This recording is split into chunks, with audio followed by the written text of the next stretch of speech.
It's great to be here today, and thanks everyone for tuning in to listen to another excerpt from my latest book, Timely Elopement. For those of you who haven't read it or haven't been here last Saturday, oh, actually, just a quick question. I don't know. I'm seeing you, Jack. Is that what's going on the live stream? Yes. I had the same thing. It's like the last person I talk to appears on the screen, but you're up there. You're doing fine. So just, right. Yep. Just stay with the speaker mode and just go with it. Right. So yes, if you haven't been here last Saturday, or if you haven't read the book, the premise is that in this one, Darcy doesn't get to make a complete fool of himself in Hansford, and he gets no further than "You must allow me to tell you how ardently I admire and love you," when Colonel Fitzwilliam bursts in to let him know that they have reason to fear that their cousin Anne had eloped with Wickham. Now, it was really good fun to write a scenario in which Darcy doesn't propose like an arrogant so-and-so, but at the same time, it was a huge challenge because it was very hard to remember that I just could not afford to make Darcy sound nice, not too soon, because to start with, he still was very much an arrogant so-and-so, because he hadn't had his wake-up call at Hansford. So he's still thinking that he's sacrificing a great deal by marrying Elizabeth and becoming related to her small country gentry family, and worse still, her tradesfolk's relations. And fair enough, some of his inner goodness still gets to shine through, and also his feelings for Elizabeth, but he's still got to learn to tell the difference between love and lust, and still has to learn to love unselfishly. But to begin with, he's exceedingly put out, very much like Lady Catherine, that Elizabeth refuses his uncle's invitation to stay at the Fitzwilliams' townhouse in Mayfair, and chooses to go and stay in Cheapside instead. And unfortunately, that means that he has to continue his courtship in Cheapside. And when things don't go well there, he actually sees some benefit in taking his cousin, the Colonel's advice, and inviting Elizabeth and the Gardners for a small family dinner at his house. Now, being Darcy, he's too impatient, and he's unwilling to wait for notes to be passed back and forth for them to be able to agree on a convenient date. So he thinks, right, Simon, I need the carriage. He decides to go over to Cheapside to deliver the invitation in person. But as luck would have it, Mr. Gardner has to go to Bristol on business on the following morning, and he's not going to be back for at least a week. So Mrs. Gardner, who by then had started to figure out a thing or two, says, "Well, sir, this is most irregular, but would you like to stop for dinner tonight and have dinner here instead?" So Darcy, being besotted by this stage and not in the business of hiding it anymore, he accepts, and that's his first chance to learn a few things about Elizabeth and her family, and also discover a few things about himself as well. So here we have an excerpt from chapter 10 of A Timely Elopement. Darcy's first surprise of the evening, or the second, if you counted the impromptu invitation, was that Mr. Gardner was an intelligent man. Not in the sense of having the shrewdness of a man of business, although, for all he knew, Elizabeth's uncle must have possessed that too, if he could run a successful enterprise. The remarkably pleasant surprise lay in finding him nothing like his sisters, Mr. Gardner spoke like a man of sense and education, who was no stranger to good taste and good breeding. Moreover, he was a genial host. More surprises were in store for Darcy, and they surfaced one after the other once a maid had made an appearance to let them know that the ladies had come down and were waiting for them in the parlour. Darcy learned that Mr. and Mrs. Gardner had 4 children, not 2, and the little ones were all allowed to dine in company instead of the nursery, a well-deserved concession by the looks of it, for none of them could be faulted for their manners. Not even the youngest, a round-faced girl who seemed to be but 4 or 5 years of age. The children had a governess, another surprise, and the young lady was permitted to dine with the family. The fare was excellent and the dining room pleasantly appointed, but Darcy could scarce register such details, too caught up in the seemingly endless succession of fresh discoveries. Namely, that Mrs. Gardner hailed from London. She had revealed as much during the first course. That the sedate Jane Bennet could speak at length and with as much animation as the others, and it was only a passing reference to autumn walks in Hertfordshire that brought a shadow to her visage. It was no less surprising to find that the conversation flowed with ease around the dinner table, and that he was not averse to contributing, as his early attention gradually released him from its tight coils, and his discomfort abated. It was not long before he found himself able to converse with Mrs. Gardner about familiar places and mutual acquaintances, and chuckle at the recollection of boisterous harvest fetes.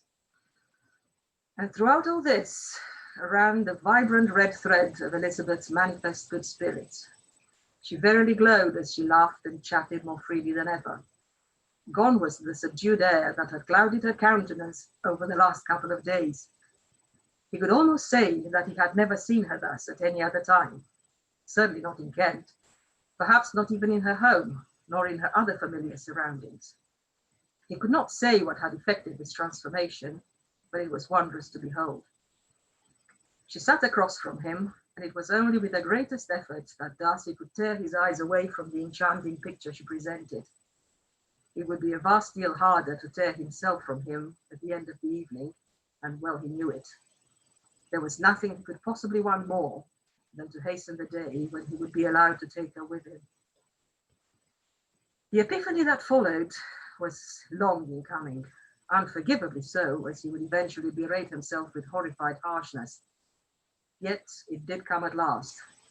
It was forced upon him about an hour later, when they had repaired to the music room, and he sat with a cup of tea in his folded hands, a smile tugging at the corner of his lips, and his enthralled gaze fixed upon her with impunity, for there was nothing untoward or conspicuous in giving his full attention to a musical performance. One that had been often rehearsed, apparently, for there was nary a flaw in the execution. Elizabeth sat on the long bench before the pianoforte with the eldest Miss Gardner on one side, and Miss Emily, the youngest, on the other. Miss Gardner was the chief performer, while Elizabeth turned the pages and added the odd set of harmonious chords in the right places.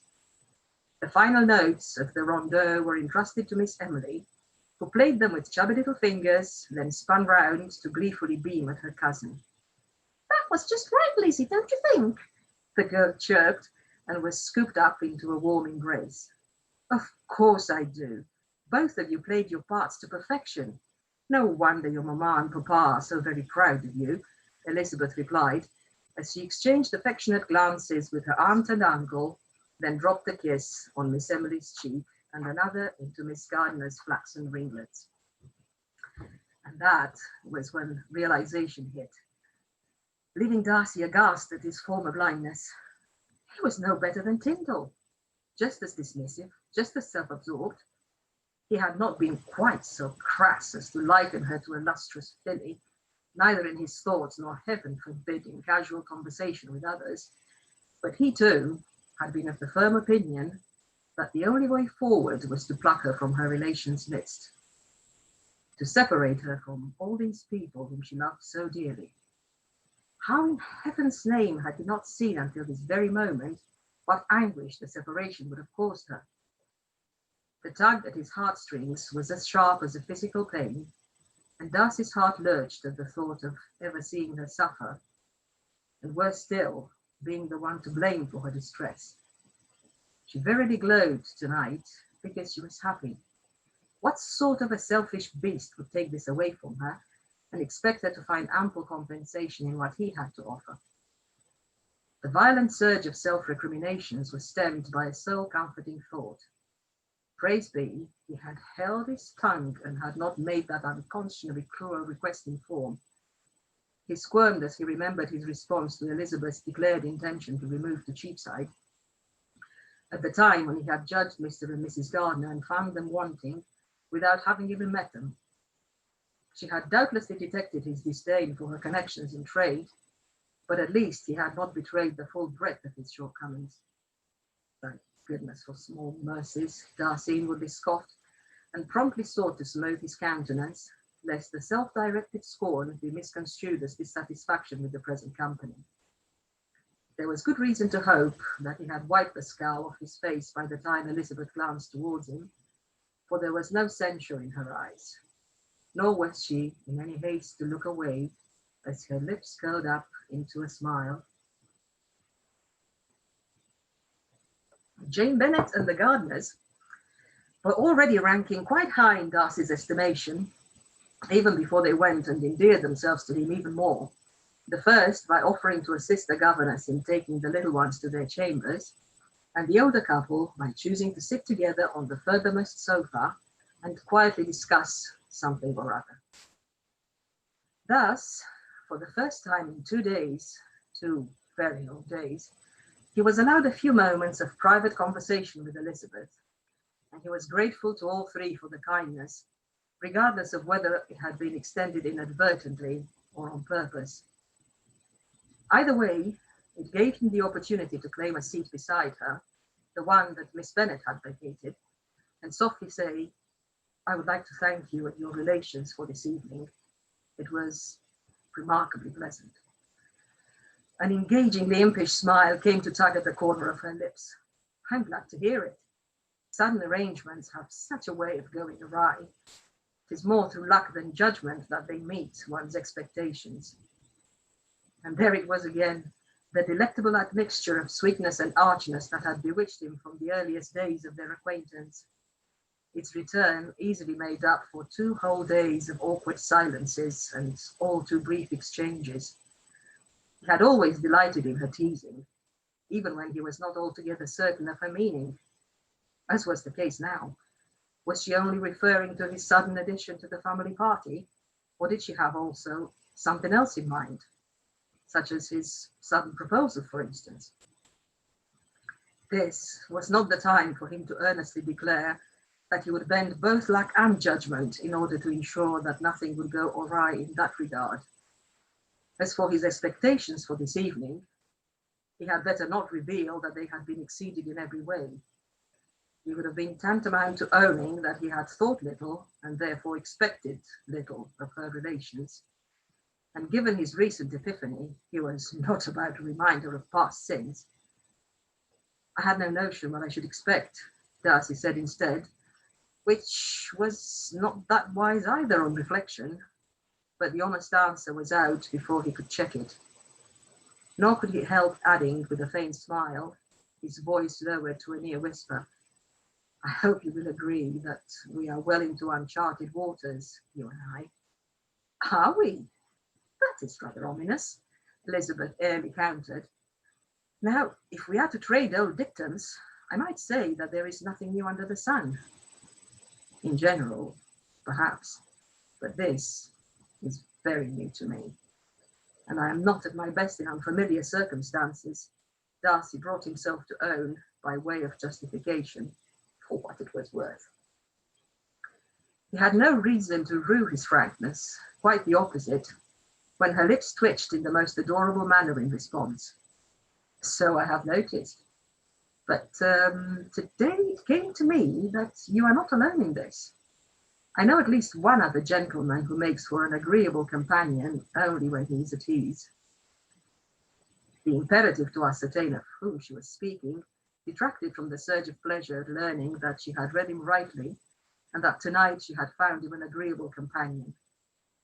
ill-judged as it might have been, Darcy could not forbear asking, and that gentleman would be my father. Ah, that was a relief. And before he knew it, the lightness of heart was evinced in a wide grin and a jocular, I see. It's good to know that Mr. Bennet and I have some traits in common. More than you imagine, she cheerfully retorted, but said nothing else. So Darcy was compelled to prompt her, such as? Elizabeth gave a flourish of the hand. I could give you an exhaustive list, but that would deprive you of the satisfaction of seeing for yourself. Besides, delineating character is long and thirsty work. Would you care for another cup of tea? I thank you, no. In fact, I should take my leave, he acknowledged with profound reluctance. I should not detain your uncle any further from his preparations for the journey, and Georgiana must be wondering what has become of me. Oh, yes, of course, Elizabeth concurred, shuffling back into the seat she was about to quit. Pray give my regards to Miss Darcy, and I hope that you and your cousin have better success on the morrow. He nodded in appreciation and pensively replied, Yes, I expect Fitzwilliam and I will go back to inquire into his men's progress, much as they would rather we did not. Oh, how so? Darcy shrugged. Having the pair of us underfoot is of no use to anybody, so I cannot fault them for asking us to stay away and wait for tidings. Nonetheless, I will be hard-pressed to oblige.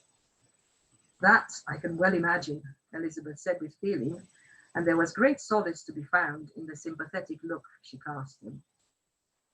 But the tame sense of comfort burst into flames when she reached out and pressed his hand. The touch was light and brief, a fleeting caress.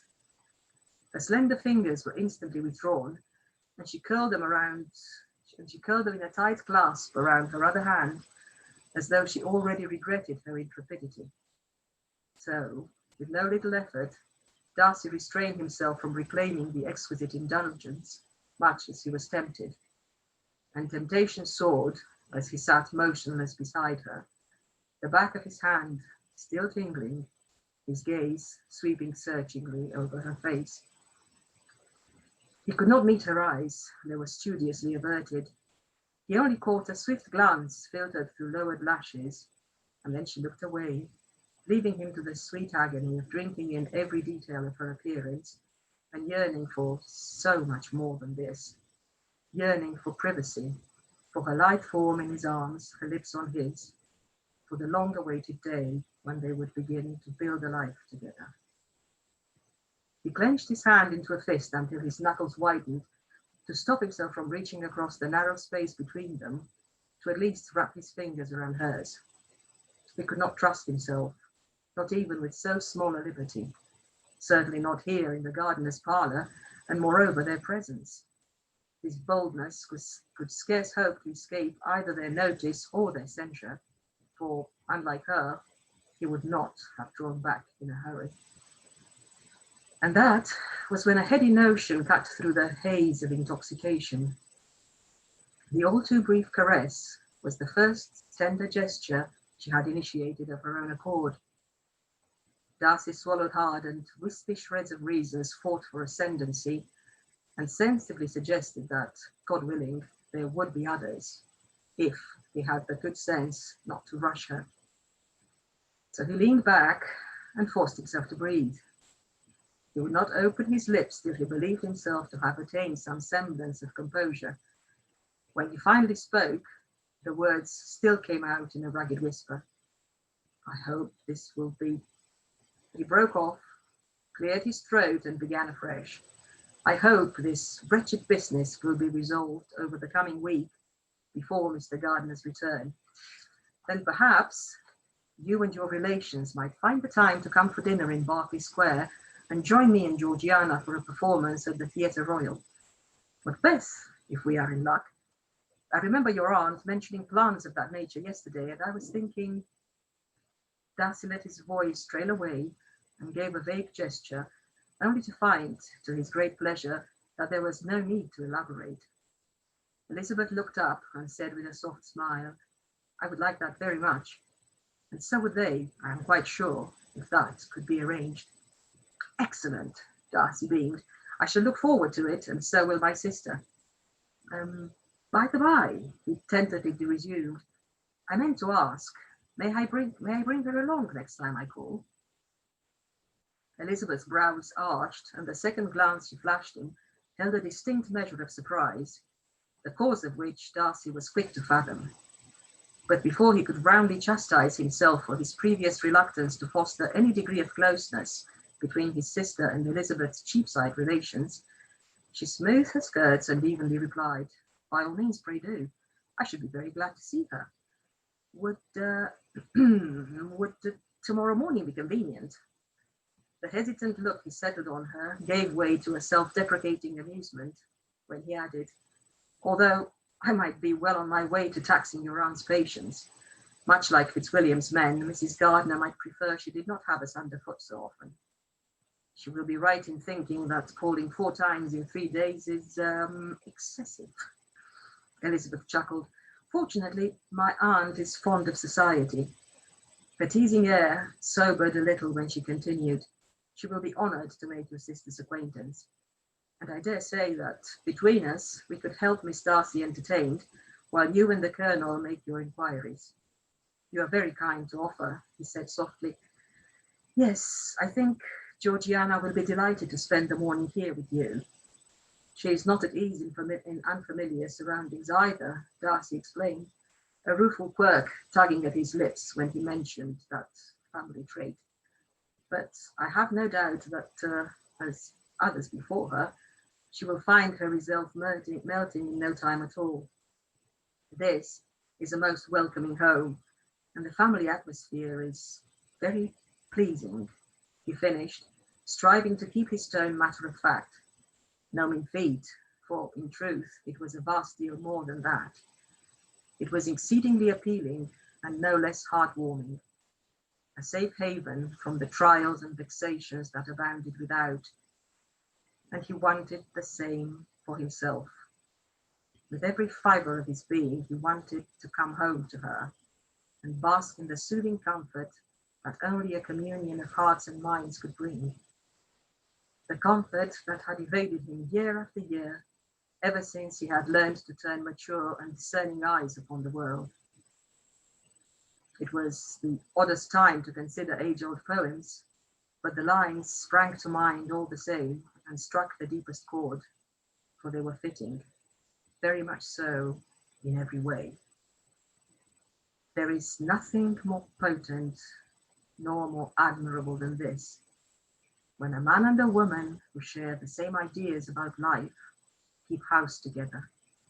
It pains their enemies and delights their friends, but only they themselves know what it truly means.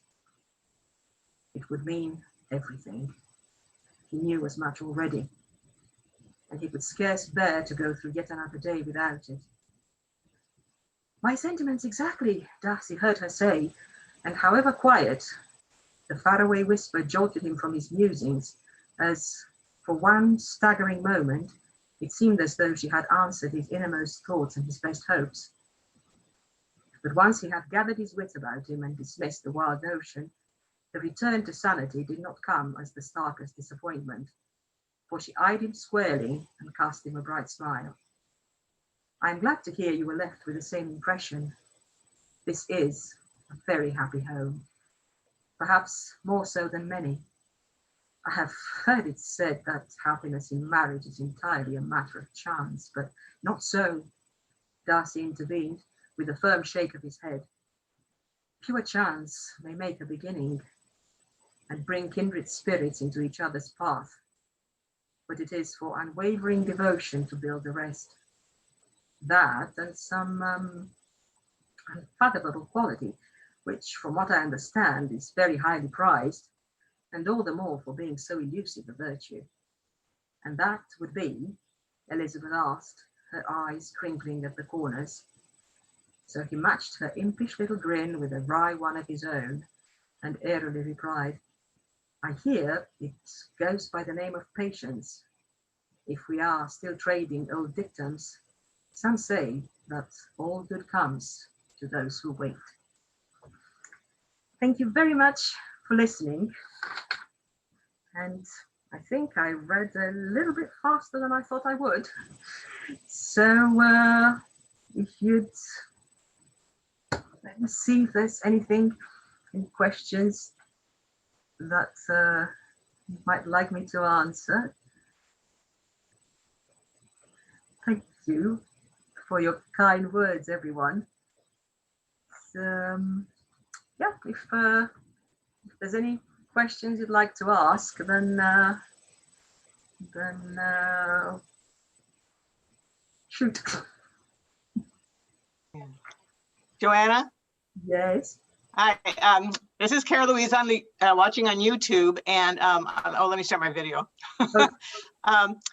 There was no, well, the only question was the title, but then we got some answers, which is a timely elopement, which is right. It is. Okay, but people were very excited and are downloading it at the right now, so they really enjoyed it. Thank you very much indeed, and thank you for keeping an eye on what's going on YouTube.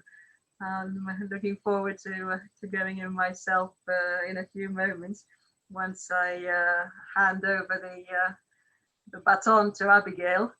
I have one more question from Kimball, I'm not sure how you say it. She says, what was your favorite variation you wrote? Oh my goodness, that is quite a question. I think until, well, as of last year, it probably was The Journey Home to Pemberley. And before that, it was probably a draw between The Unthinkable Triangle, because I'm sorry to say I do love triangles, and I do love a nice juicy misery fest for Darcy.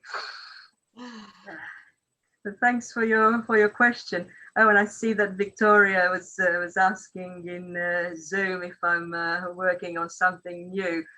I'm doing something crazy which I've never done before. There were two things that came at me. One, fluffy holiday romance, and the other one, another misery fest. So I'm just popping from one to the other depending on what side of the bed I wake up in the morning. It's I don't know which one will be finished first. The holiday romance is quite short, and as I said, quite fluffy.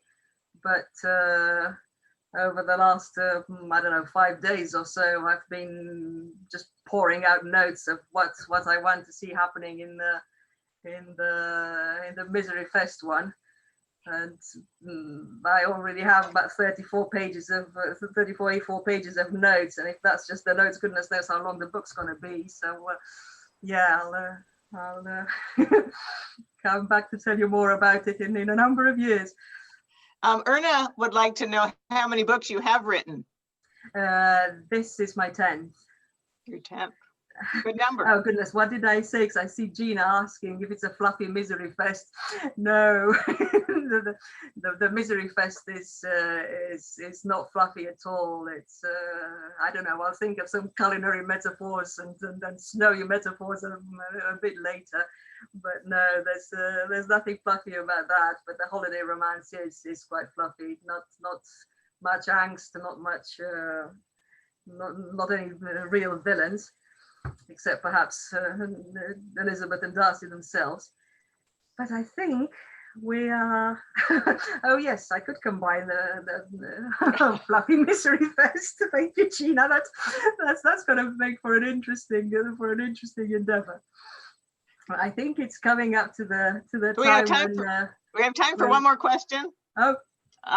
Leslie wants to know, how long does it generally take for you to write your novels? It depends. This last one probably took me about 3 months to write it, and another 2 more months to fiddle with it, or perhaps another month to fiddle with it.